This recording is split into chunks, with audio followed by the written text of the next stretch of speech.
I'm here to talk about success. The first rule of success is to have a vision.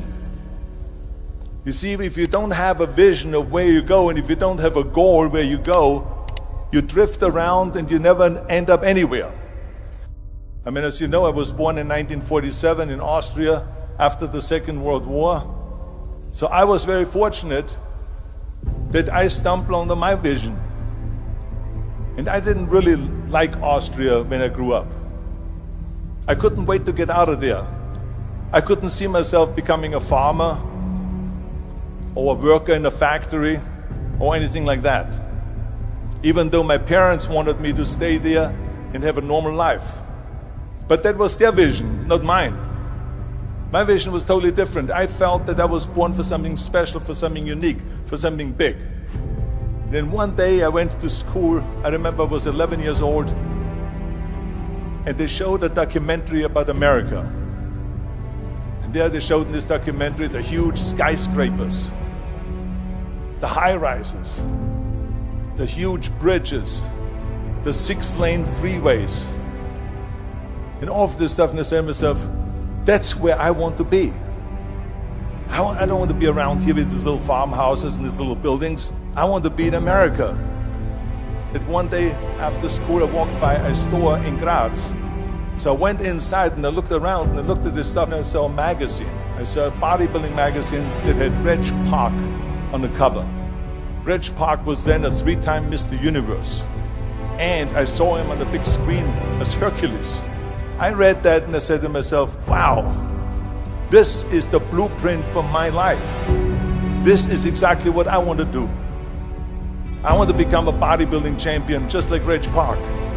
I want to get into movies just like Reg Park. And I want to make millions of dollars and be rich and famous just like Reg Park. Do you know how great it felt that I knew where I was going? Imagine the majority of people don't know where they're going. I knew where I was going, that I'm going to become this bodybuilding champion just like him. So it was just a question of how do you do it? I was so relieved, because when you have a goal, when you have a vision, everything becomes easy. So people always ask me, when they saw me in the gym in the pumping iron days, they say, why is it that you're working out so hard? 5 hours a day, 6 hours a day, and you have always a smile on your face. And I told people all the time, I said, because to me, I'm shooting for a goal. In front of me is the Mr. Universe title. So every rep that I do gets me closer to accomplishing that goal, to make this goal, this vision turn into reality. Every single set that I do, every repetition, every weight that I lift will get me a step closer to turn this goal into reality. So I couldn't wait to do another 500-pound squat. I couldn't wait to do another 500-pound bench press. I couldn't wait to do another 2,000 reps of sit-ups. I couldn't wait for the next exercise. At the age of 20, I went to London and I won the Mr. Universe contest as the youngest Mr. Universe ever. And it was because I had a goal. So let me tell you something, visualizing a goal and going after it makes it fun. You got to have a purpose no matter what you do in life. You got to have a purpose. 74% hate their job in America. Now this is not much different when you come to Europe. The majority of people don't like what they're doing, because they're really not doing it because they didn't have a goal and they followed this goal. They just aimlessly drift around, and then all of a sudden there's a job opening, so they get that job because you have to work. But then when you work, it's a chore. It's work. It's not fun. So if you think about, only a quarter of the people really enjoy what they're doing in life. That is unbelievable if you think about it. So I felt so blessed that I knew what I was doing. It's like a medical student that studies and knows he wants to become a doctor. You know where to go.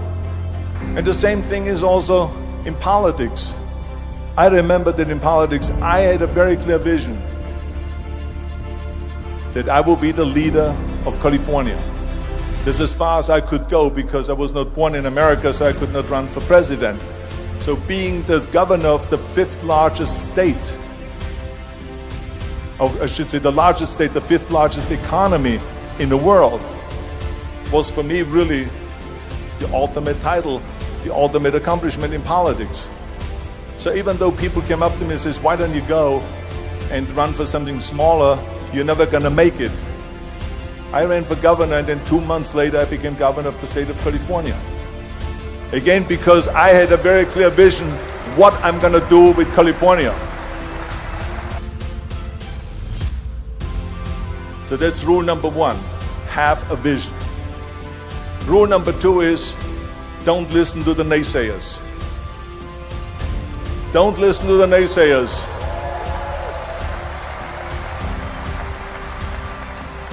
Everything I ever did, the thing that I heard out of people's mouth was, that's impossible. That can't be done. Or no. That is exactly what I heard, and of course I proved to the people that it can't be done. So whenever someone said to me, it can't be done, I heard, it can be done. When they said no, I heard yes. And when they said it's impossible, I heard it is possible. I'm a strong believer of what Nelson Mandela said, that everything is always impossible until someone does it. Well, I'm going to be the one, I said to myself, I'm going to do it and I'm going to show it to them. Maybe it has never been done before. That's perfectly fine with me. But I'm going to do it. And I did not listen to the naysayers. It's all about the hard work that you put in. I said to myself, in bodybuilding I worked out 5-6 hours a day. I'm going to do the same thing now for acting.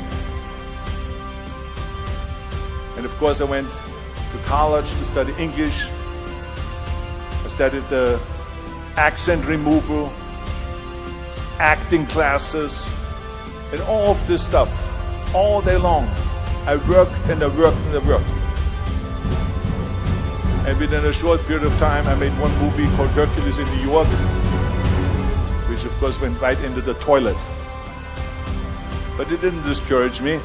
I still had the same vision. And then all of a sudden I did Streets of San Francisco.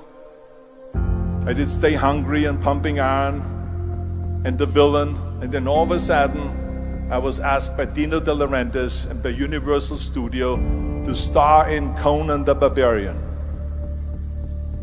And after I did Conan the Barbarian, the director at the press conference said to the press, the director was John Milius, he said to the press, if we wouldn't have had Arnold, we would have had to build one. So think about that. The very body that they said can never be sold because the time is wrong. A few years later, I'm doing Conan the Barbarian, and it was the #1 hit at the box office when it came out in the summer of '82. Think about that. And the director says, if we wouldn't have had his body, we would have had to build one. So all of a sudden, my body became an asset, not a liability. And the same thing was with Terminator. After we were finished filming Terminator, Jim Cameron said to the press, if Arnold wouldn't have had that accent and talked like a machine, I think the movie wouldn't have worked.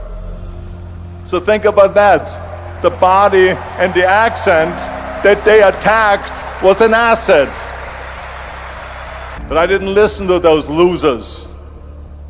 I didn't listen to them at all. It's just the reality of it is that you cannot listen to the naysayers. So this is a very important lesson for all of you.